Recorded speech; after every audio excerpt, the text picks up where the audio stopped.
All right, let's talk about the schedule release. It just dropped, and let's just get into it. All right, hey everyone watching.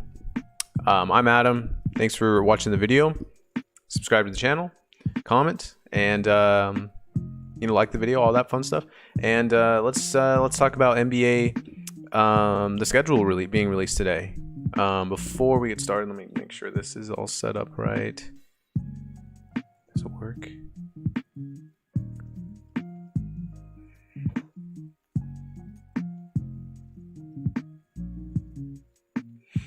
So we're going to talk a little bit about kind of these first nationally televised games. Apparently, from what I've just read, the Los Angeles Lakers will have the number one most national televised games. They will have 42 of their 82 games on national TV. I think that includes NBA TV, but yeah, super crazy. So they're like half of their season is on national TV. I have yet to check in on any other teams, but let's talk about the little breakdown here, and let's just start with the opening week schedule of the NBA and go from there. So these are the first few games that they kind of put out, talk a little bit about as far as their big showcase games to start the season. Obviously, the beginning of the season, we will have the Milwaukee Bucks hosting their finals trophy against the team they had beat in the semifinals in the Brooklyn Nets. I think that's going to be a fun game and a great way to start the season. And then we have the Warriors and the Lakers going into the nightcap game on opening night. And I think personally, I thought Phoenix would be really cool to have here, but it is what it is. Golden State will probably draw a lot of people to watch, and I think it was actually the best performing playoff game as far as viewership and ratings. Even though it was just a play-in game, the Lakers and Warriors game, that was the 7-8 play-in game, that I think blew everything else out of the water throughout the playoffs and the finals. So smart move by the NBA. Warriors, Lakers, nothing big there. Boston Celtics, New York Knicks, Denver Nuggets, Phoenix Suns. Next couple days, we will get the Dallas Mavericks and Atlanta Hawks. I think the NBA is kind of trying to push that Trae Young, Luka Doncic rivalry, and see how that goes. But yeah, I mean, that's pretty cool. The Clippers and the Warriors also. That's also another one that's really interesting and maybe can get some drama out of that. It's hard for me to get pumped for the regular season, to be honest with you, but I do think there is some value with some of the ways they schedule games, and we'll get to that a little bit later. But these are just some highlights in case you missed it. These announcements have been made the last couple days. You can tell August 17th is when they officially came out and told us this, and then today they released the full schedule and went from there. How about Friday, October 22nd, the Brooklyn Nets and the Philadelphia 76ers, and then they have that Phoenix Suns Los Angeles Lakers game. Super fun. Obviously a good way to start the season, and yeah, let's just move on here. Christmas Day games. I know there was a little bit of interesting choices here, but Christmas Day, again, they're trying to push Trae Young into being that next big star point guard in the league. So they have Trae Young versus the New York Knicks in Madison Square Garden. Boston Celtics versus the Milwaukee Bucks.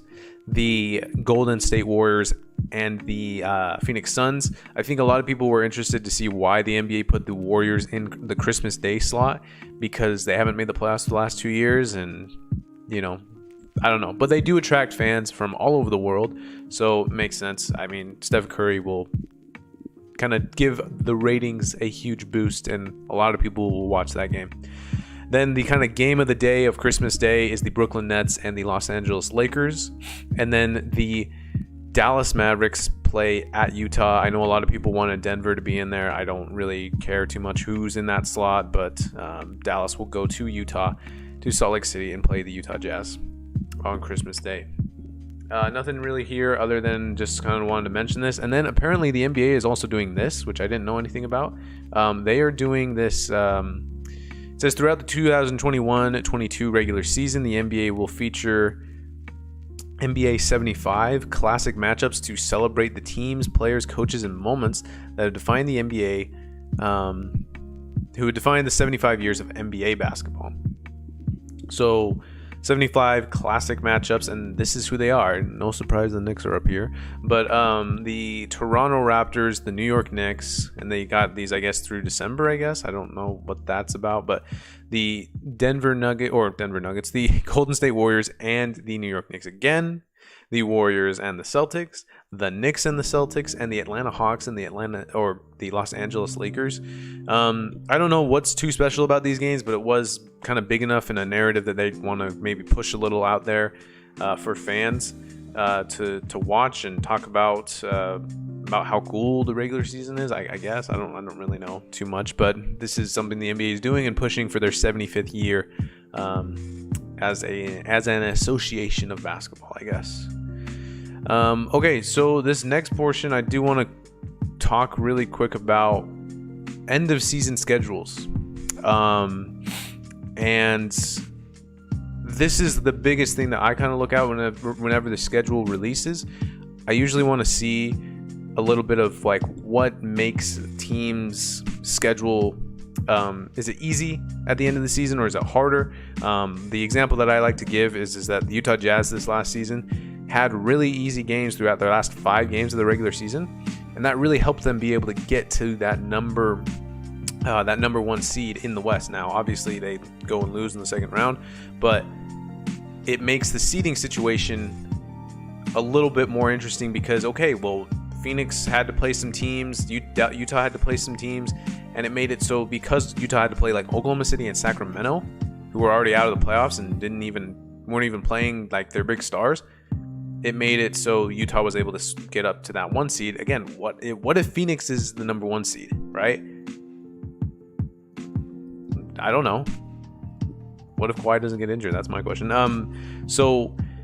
Anyway, so I'll go over some. These are the kind of, I think these are 10 teams. These are 11 teams. So there will be a lot of teams that I'll announce here. But I ultimately want to kind of drive through the idea that the end of the season matters as far as regular season standings go, obviously leading to the playoffs. And so when I do my personal standings prediction for the upcoming season, it will have some of it will have weight on what their schedule looks like. Obviously, there's injuries that we can't predict. Obviously, there are things that we can't really see into the future of how lineups and rotations will work. However, I do think that, again, the way the season ends is a big thing. Let's start with probably the most popular team in the NBA. Let's start with the Los Angeles Lakers. If it wants to pull up, here it is. We're going to see a lot of national TV games, ESPN, TNT, man, they got a lot of stuff. But towards the end of the season is what we're trying to focus on. So we'll just speed through this really quick. Philadelphia 76ers, New Orleans Pelicans, Dallas Mavericks, the Utah Jazz, the New Orleans Pelicans, the Denver Nuggets, the Phoenix Suns, the Golden State Warriors. Why is this not moving? Golden State Warriors, Oklahoma City Thunder, Denver Nuggets to end the season. So those are their last 10 games. I see some issue. Obviously, they get like a freebie in Oklahoma City at the end of the year. But, I mean, these are all teams that are going to be really trying to get to the playoffs. New Orleans, Dallas, Utah, Denver, Phoenix, Golden State. They play Denver twice. Now, does Denver... I think they make the playoffs this year, but is there any situation where they want to try to move around their seeding to make it so to avoid another team or whatever it may be? We'll see. So I can see the Lakers maybe struggling with this, maybe 7-8 wins to end the season. Obviously, again, injuries do matter. So I have them kind of put down as like 7 or 8 wins to end the season in their last 10 games. And again, resting obviously is a big thing as well. But we want to ultimately just kind of get a preview of what the team situation is. Now let's go to Brooklyn. Brooklyn has, to end the season, they have Memphis, Miami, Charlotte Hornets, Detroit Pistons, Milwaukee Bucks, Atlanta Hawks, Houston Rockets, New York Knicks, and then their last 2 games are against the Cavaliers and the Indiana Pacers. So I can see them running the table and going 8-2, 9-1 in these last few games. I mean, for them to get Cleveland, Houston, who are probably going to be teams that are picking in the top 5 of next year's draft, Detroit probably won't be in the playoffs. I understand that they have Atlanta and Milwaukee and Miami, but I think they're going to get up for those type of games. New York, the Knicks. I mean, if there's any playoff seeding implications, I think they'll definitely beat the Knicks. Yeah, I can see 8-2 or 9-1 for the Brooklyn Nets. So this kind of pushes me to the direction where, okay, do I want to put them towards like the number 1 seed? Because right now I have them kind of penciled in as number 2, just because I think they won't take the regular season seriously. I think what we saw last year with the Nets is that they kind of coasted through the regular season. Ultimately, they still got injured in the playoffs, and ultimately fell short of a championship. But I do feel like they still will keep that same mindset of conserving their players until they get to the playoffs. They don't care what seed they get. It doesn't matter if they have to go to Milwaukee, which is kind of where I think this season will go. I think Milwaukee will go 1, and then Brooklyn will go number 2 next season. And again, that's just regular season standings. That doesn't necessarily mean I think the Bucks will beat the Nets in next year's playoffs. But I think the regular season record for a team that doesn't care and a team that maybe just comes off of a championship and just wants to play freely, I don't know. I think I would side with Milwaukee winning the regular season Eastern Conference title. Speaking about those Bucks, let's talk about Milwaukee. So Milwaukee has another similar road to potentially getting a higher seed. It's not as easy, in my opinion, as Cleveland or as playing Cleveland. But it's not, in my opinion, it's not as easy as playing what Brooklyn is playing. As far as their last 10 games of the schedule go, but it is something that is relatively easy. So they play Washington, the Memphis Grizzlies, Philadelphia 76ers, Brooklyn, then they go play Brooklyn. Towards the end of the season, does that matter? Maybe. Are they jockeying for 1 and 2? Maybe. The Clippers, the Dallas Mavericks, the Chicago Bulls, and then the last 3 games are Boston, the Boston Celtics, Detroit Pistons, and Cleveland Cavaliers. So for them to end on their last 2 games of the season are freebies, Detroit and Cleveland. I mean, there's also the jockeying of position of like who's getting the number 1 pick next year. Cleveland might be in that case, in that situation again. We'll see. But Cleveland and Detroit, maybe you get both of those wins and that boosts you up a little bit over Brooklyn. I can see maybe 8, maybe 3 though, or excuse me, I can see 8 wins, but maybe also 7 wins for the Bucks in their last 10 games. It just depends on urgency, obviously, but yeah, right now I would kind of have it be the Bucks would be second in these last 2 games as far as easiness of schedule, if that's even a word. Golden State, let's go to them. The Warriors. I assume that the Warriors will have, I'm just going to really quickly speed through it, but I'm assuming the Warriors will have some games on national TV.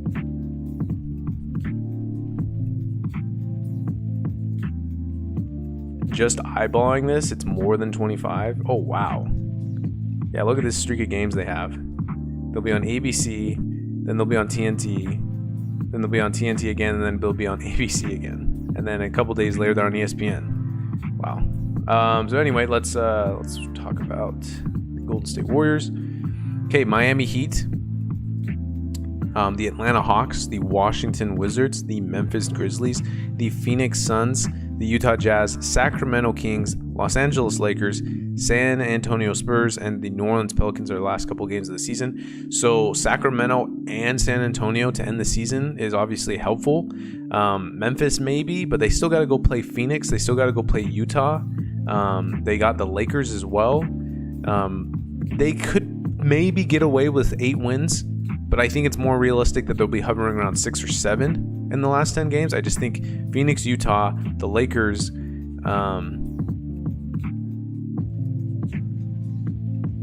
Miami, I think those are shoo-ins. And then do you hiccup on a game with Atlanta, Washington, the last game of the season is New Orleans maybe. So Golden State gets a little bit tougher of a road, but nothing to freak out about. and I'm really interested in Golden State anyway this year. I used to be kind of high on them, thinking that they could probably get into the top 4 seeds. I just don't know how Clay's coming back. I think if he comes back, he's on limited minutes, and then also does not play back-to-backs, and then also, he can come back to be scoring like 18 points a game like he was before his injury. My issue is, does he come back and play the same amount of, elite defense that he played before? If he's relatively a liability, it takes away some of his value. So therefore, I kind of maybe back off on Golden State a little bit. Phoenix. Let's go to Phoenix, and then we'll go to Utah after that. Phoenix, Minnesota Timberwolves, the Denver Nuggets, the Philadelphia 76ers, the Golden State Warriors, the Memphis Grizzlies, the Oklahoma City Thunder, the Los Angeles Lakers, and then they end the season with the Los Angeles Clippers, the Utah Jazz, and the Sacramento Kings. So another one where I'm kind of just like, I think they're pretty okay. I think they'll be fine. And I think it's easier than what we'll see from Utah, which is about to come up here. And that's where I have kind of in my early standings kind of predictions or projections, you can call them, is that I have Phoenix ahead of Utah at the 1 seed and then Utah at the 2 seed. But maybe there's some jockeying between LA and Utah for 2 and 3. Maybe LA wants to go up to 2. I think it's pretty clear to me, though, that I think Phoenix should be the number 1 seed, barring any injuries this upcoming season. I think they got a little bit better. And they were pretty much the 1 seed last year. Let's see here. Utah is next. So Utah has actually a tougher schedule. I could definitely see them being 6-4 in their last few games. Let's pull it up. So Utah plays, and they have national TV games, at least a little bit. Utah has Boston. Actually, before that, they have Brooklyn. Can you believe that? So they will have Brooklyn and then Boston, Charlotte, Dallas, the Los Angeles Clippers, the Los Angeles Lakers, the Golden State Warriors, the Memphis Grizzlies, and then their last 3 games of the season are Oklahoma City, which is nice, Phoenix, and then Portland. So is there similar records going into that Phoenix game to the second to last game of the season? They kind of played each other, I think, within a couple weeks of the playoffs this last year. So we'll see. I see, though, that they got to play Brooklyn. They got to go play Boston. They got to go play the Lakers, the Warriors, the Suns. I think they can get some freebies with Memphis, Oklahoma City, and Portland. But Boston's still a tough team for me to kind of predict. They could easily lose to Boston. The Clippers, we'll have to see where they're at. I thought they had played Denver, but I guess not. Yeah, that's crazy. That is crazy to me. So Utah has a little bit of a harder schedule, and why I could maybe even drop them down in the standings, just how it looks like. We'll definitely see what happens from them. Philadelphia. So we'll do just a few more teams. Stream is going a little longer than I wanted, but we're fine with that. Let's go really quick speed round with Philadelphia. They go play the Clippers, the Suns, the Bucks, the Bucks, the Detroit Pistons, the Charlotte Hornets, the Cleveland Cavaliers, the Indiana Pacers, the Toronto Raptors, the Indiana Pacers again, and then the Detroit Pistons. So Philadelphia actually has a relatively easy schedule to end the season. They got to go play. They get gifted with 2 Indiana games. I think they're better than Indiana. They get gifted with those 2 and Detroit at the end of the season. They also get Detroit again within like their 6th to last game of the season. So Detroit twice, Indiana twice, Cleveland, Toronto, who I don't think will be making the playoffs.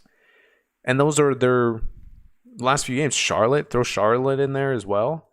So, yeah, and Cleveland. So last few games, Detroit, Charlotte, Cleveland, Indiana, Toronto, Indiana, Detroit. Those are teams that did not get the 8 seed this last season. So for us to project, maybe they're a little bit better, but are they getting up to the number 5 seed or 6 seed? Maybe not. I think those are pretty easy pickings there for the Sixers there at the end of the season. I think they could definitely boost up their seeding in at the end of the season just due to such an easy schedule. I had them down as 8-1. The more I look at it, they could probably end up 9-1 to end the season. Let's go to the Clippers. This one's really hard to predict. Obviously, we don't know the health situation of Kawhi Leonard, and because of that, it makes it a little bit harder to understand what the Clippers are going to be doing next season. I personally think that Kawhi's done for the season already, and that he won't come back next season, and that, I still think they're a good team. I still think, regardless, I'm not even going to think about what they did with the Suns post Kawhi, the Suns and the Jazz, post the Kawhi injury. Just looking at their team, just looking at the numbers, if you will, they speak that Kawhi meant something, and I think Kawhi was that piece to bring them to be a Final Four team in the NBA. But without him, I still think they're a very good team. I still think they're probably better than Portland. I think they're better than Golden State, even without, even without Kawhi. I still think the Warriors of what they are, maybe they'll be kind of back and forth. I don't know. Maybe I'm crazy, but that is right now, just personally. But we'll see. But they do have a tough time with the end of the year schedule. So they got to go play Utah. They play Denver, the Nuggets. They play the Philadelphia 76ers. They play the Utah Jazz again. So they get Utah twice towards the end of the year. Chicago Bulls, Milwaukee Bucks, New Orleans Pelicans, the Phoenix Suns, and then they do end the season with Sacramento and Oklahoma City, so they do get a little break there. But to face Utah twice, to play Philadelphia, to play Phoenix, to play the defending champion Milwaukee Bucks, to play a Chicago team that we don't know a whole lot about, and can maybe have a little hard time gauging what their competitive level will be. How elite will they be? I think it's a little tougher. The Clippers, personally, that could make it so I maybe bounce them to like a 7 or an 8 seed. But again, I haven't finished my personal view of what the standings could potentially be, and we'll do a video on that later as we get closer to the NBA season. Denver is the next team I want to talk about. How about the Clippers? They start off their last final 10 games here. Boston before that. So the Clippers, the Phoenix Suns, the Oklahoma City Thunder, the Charlotte Hornets, the Indiana Pacers, the Minnesota Timberwolves, the Los Angeles Lakers, the San Antonio Spurs, the Memphis Grizzlies, and then they do finish the year against the Los Angeles Lakers. Denver, I think, is gifted here with some wins. So a Clippers team that we don't know about. Phoenix, yeah, maybe you lose that one. Oklahoma City, Charlotte, Indiana, Minnesota. They do have the Lakers. The Spurs, though, the Grizzlies. Are the Grizzlies better than the Nuggets? I don't know. I don't think so. And then the Lakers again. So maybe they get to, I think maybe they get to 8-2, because maybe that Lakers game at the end of the season, maybe both of them don't mean a whole lot. Maybe they're not close to the Lakers or whatever. The Lakers may be resting guys at that point. But I think that they have an easy path in these last few games. Now, Jamal Murray injury, similar to how the Kawhi situation is going with the Clippers, it's hard for me to gauge what Denver could be. The Clippers minus Kawhi, I think, are a better team than the Nuggets minus Jamal Murray. However, I still think it's very close. I just will take the Clippers by a hair. I know people are going to call me crazy and a Denver hater, but I don't care. Let's go to Miami, and we'll do Miami and then we'll do Dallas, because these are kind of the teams that, according to Vegas, will have the best chances of winning the NBA title next year. Miami's the next team here, and then we will go into Dallas, and then we'll finish the stream. So Miami will play Golden State, the Golden State Warriors, the New York Knicks, the Brooklyn Nets, the Sacramento Kings, the Boston Celtics, the Chicago Bulls, the Toronto Raptors, the Charlotte Hornets, the Atlanta Hawks, and the Orlando Magic at the end of the season. Some easy ones there. You get Charlotte, Toronto, and Orlando as 3 of your last 4 games. They do play Atlanta as well. Whatever. Sacramento, they get a Sacramento gifted into them. At like the 6th last game of the season, 6th or 7th last game of the season. They still got to play Brooklyn. They still have Boston in there, so they could go 8-2. Who are their losses to maybe here? Brooklyn, maybe Atlanta or Boston. Maybe that's just a toss-up and you lose one of those 2 games.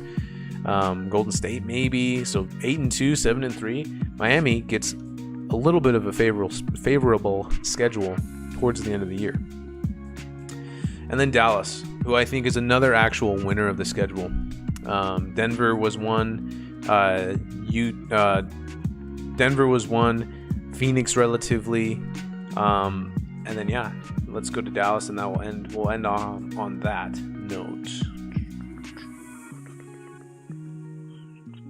Houston. Dallas ends the last few seasons here, or the last few games of the season will be the Houston Rockets, okay, Minnesota Timberwolves, the Utah Jazz, the Los Angeles Lakers, the Cleveland Cavaliers, the Washington Wizards, the Milwaukee Bucks, the Detroit Pistons, the Portland Trailblazers, and the San Antonio Spurs. It lines up greatly for Dallas. So Houston, who will probably be a top 3 pick next year, not great. Minnesota, they haven't made the playoffs in a while. I don't know if necessarily this is their year. You do have to go play Utah and the Lakers back to back. They do have to go play Milwaukee, but after that, Cleveland, or I should say, in between the Utah Jazz and the Los Angeles Lakers games, in between those games and then the Bucks game, they have Cleveland and Washington, who are definitely in the bottom half of the Eastern Conference. Detroit, Portland, the San Antonio Spurs. I see 8-2 here for Dallas. Obviously, again, all these numbers, or all these predictions, I should say, are all about kind of just what my personal opinion is right now as teams stand. Now, obviously, if Damian Lillard gets hurt, knock on wood, if Damian Lillard gets hurt or anything like that, we hope not. But obviously, that changes a lot of different things. But right now, as currently constructed, as what the schedule has given us, as what free agency and the draft have given us as far as what rosters will be, I'll do when we get closer to the training camp and get a little bit more word there, we'll do rotation videos through most of the NBA teams. But yeah, I like Denver. I like Dallas towards the last 10 games of the season. I like Denver. I like Dallas. I like Philadelphia. I like Phoenix a little bit. Brooklyn,